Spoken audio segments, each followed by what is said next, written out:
Join Detective Ellie as she unravels the clues, sifts through the lies, and brings hidden motives to light. Listen closely.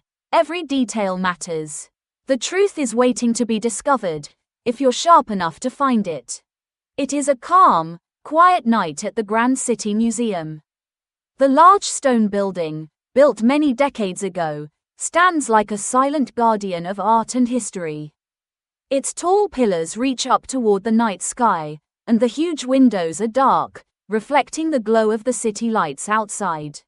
Inside, the only sound is the gentle ticking of the museum's ancient clock, echoing through the empty hallways. Tonight, the museum seems peaceful, too peaceful. But beneath this calm, a mystery is about to unfold. Suddenly, there is a faint sound, breaking the stillness. Footsteps echo quietly against the museum's polished marble floor. A shadow moves quickly, slipping through the grand hall, careful and silent. The shadow pauses, listens, and then moves again, disappearing around the corner into a dark corridor. At the same time, in a small house across town, Detective Ellie is at home, relaxing after a long, busy week. She sits on her couch with a cup of tea, her favorite blanket wrapped around her shoulders. Ellie is young but wise beyond her years. She has a reputation for solving difficult cases, for finding answers when no one else can. But tonight, she just wants to rest. Her phone rings suddenly, breaking her peaceful moment. She picks it up, hearing a voice on the other end. It's the museum director, and he sounds panicked. "Detective Ellie, you must come right away. Something terrible has happened. One of our most valuable paintings, the Golden Rose, has been stolen. We need your help immediately." Ellie sits up, instantly alert. She knows, the Golden Rose, it's a famous painting that people come from all over the country to see. It's delicate, beautiful, with golden colors that shine even under dim light. She understands why it's precious to the museum, but she wonders who would be daring enough to take it. "Don't worry, I'll be there as fast as I can," Ellie says, already putting on her coat and grabbing her detective tools. "I'll find out who took it. I promise." It's a cold, clear night, and as Ellie arrives at the museum, she stands for a moment in front of the grand entrance. The stone steps lead up to the big double doors, and above them is the name of the museum carved in stone letters. The building has an air of mystery, as if it holds many secrets within its walls. Ellie steps inside. The museum director is there, waiting for her with a look of relief on his face. He's an older man, his hair turning grey, and he's wearing a black suit. Ellie can see the worry in his eyes. "Oh, Detective Ellie, thank you for coming so quickly," he says. "This is a terrible night for us. The Golden Rose is one of our most beloved pieces. We simply can't lose it." "Don't worry, I'll do everything I can to bring it back," Ellie replies, her voice calm and reassuring. Ellie takes out her flashlight and turns it on. The beam of light cuts through the darkness as she moves it around the entrance hall.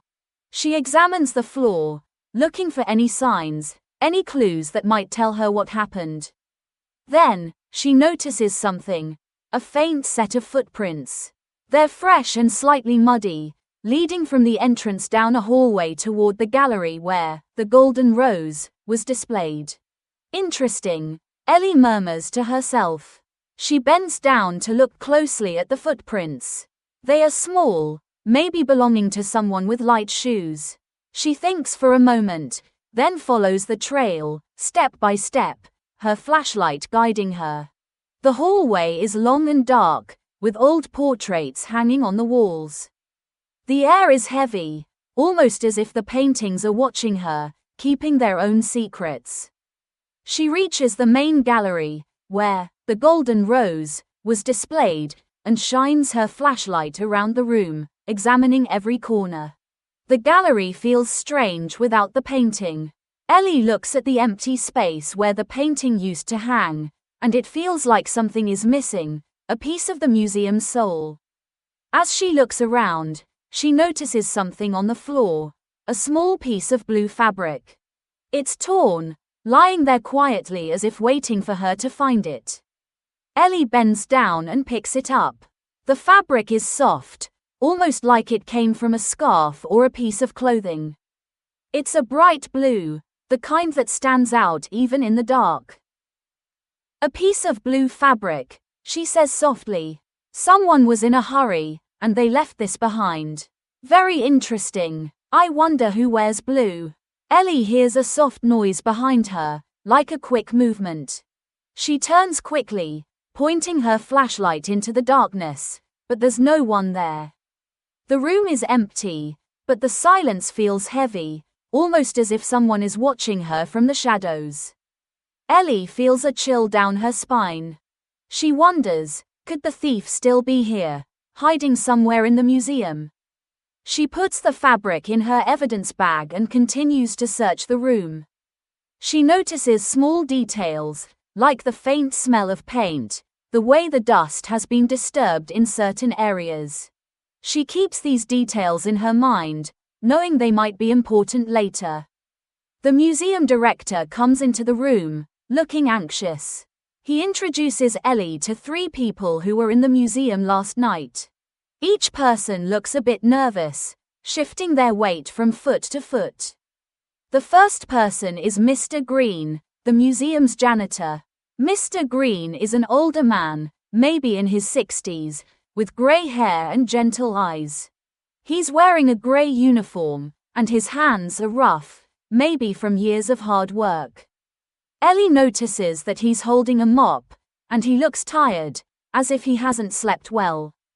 Hello, Mr. Green. I'd like to ask you a few questions, Ellie says, her tone friendly but firm. Where were you last night, around the time the painting went missing? Well, I was here, cleaning the floors. I work every night from 10 p.m. until 6 a.m., Mr. Green replies, his voice calm but a little hesitant. Did you see anyone near the painting? Ellie asks, watching his face closely for any sign of hesitation or discomfort. Mr. Green looks thoughtful, scratching his head. Not really. I mean, I heard some noises, but I thought it was just the wind.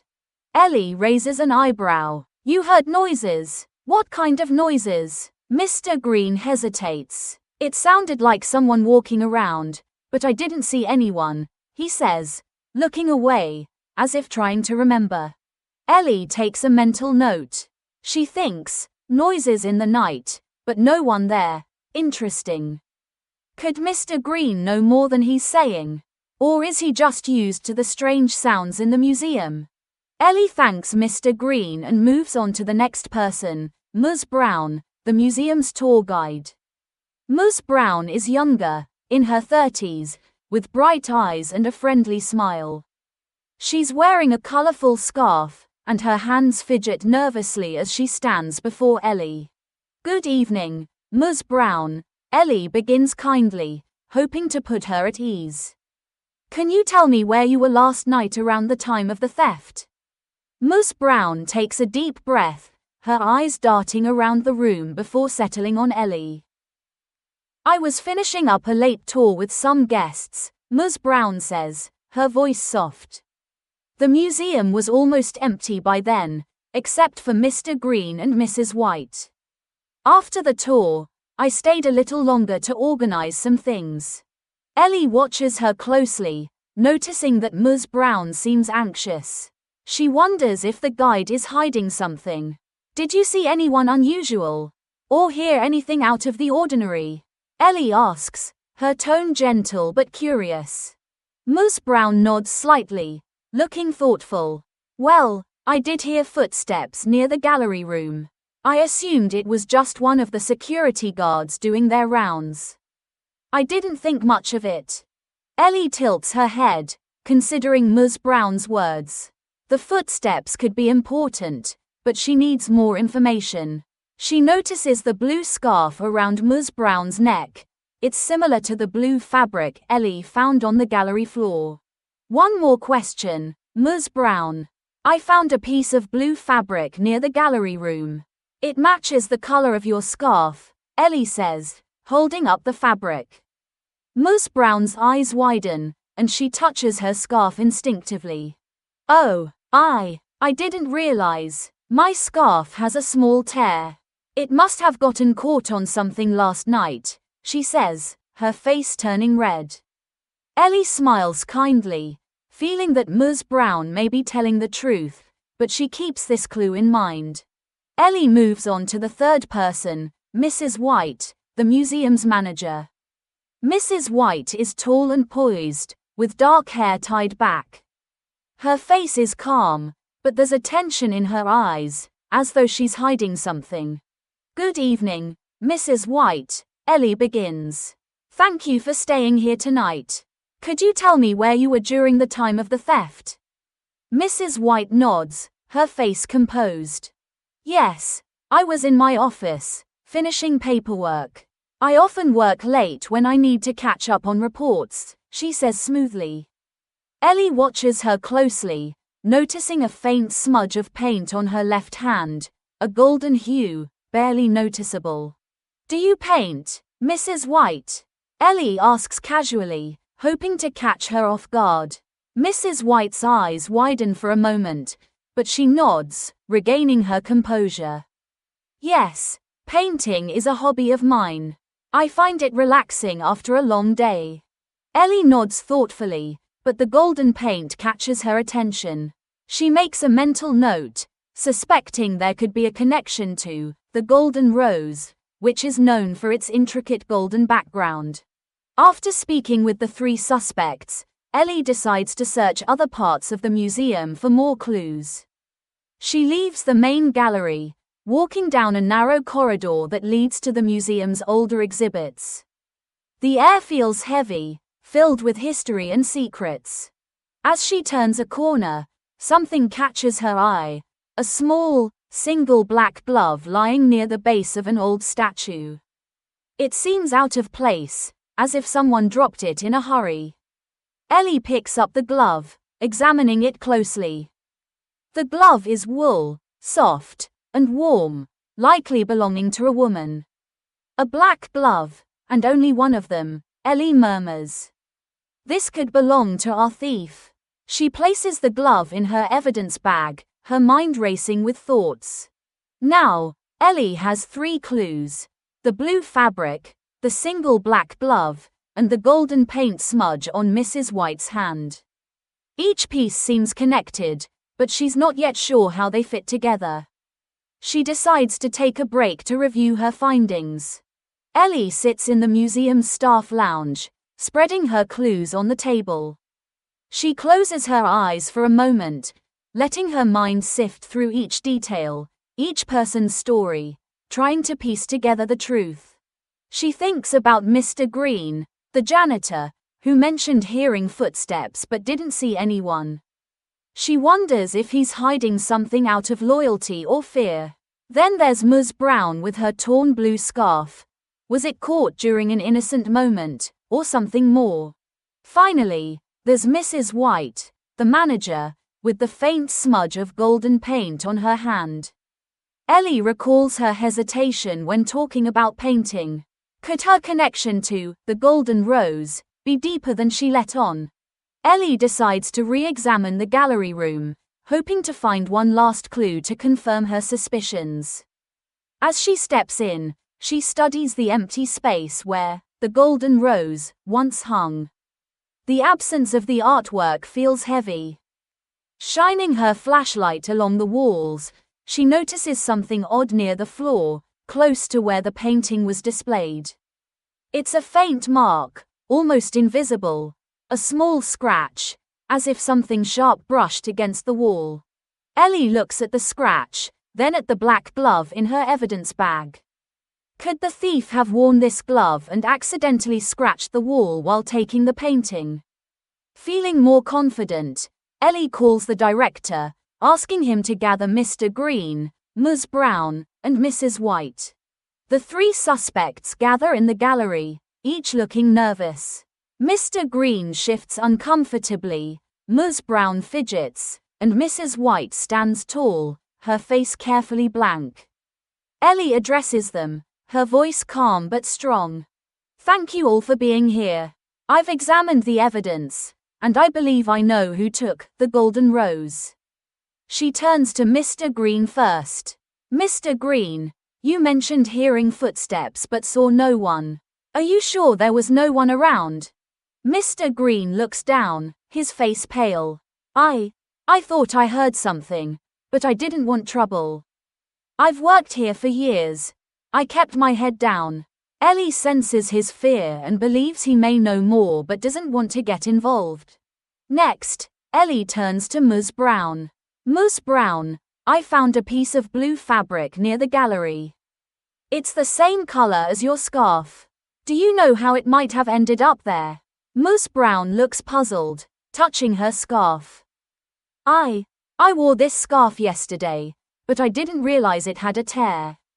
Maybe it got caught on something, she says, looking genuinely surprised. Ellie feels Ms. Brown may be telling the truth after all. Finally, Ellie faces Mrs. White. Mrs. White, I noticed a smudge of golden paint on your hand. The color is very specific, similar to the golden shades in The Golden Rose. Can you explain how it got there? Mrs. White's face tightens slightly, and she hesitates before answering. I was near the painting, but I didn't take it. I only wanted to admire its beauty up close, she says, looking away. Ellie raises an eyebrow, sensing there's more to her story. Mrs. White, I believe you took the golden rose. The paint on your hand, the scratch on the wall, and your hesitation. All of it points to you. Mrs. White's shoulders slump. Yes, I took it. I only wanted to protect it. This museum doesn't appreciate its true beauty, but I realize now I was wrong.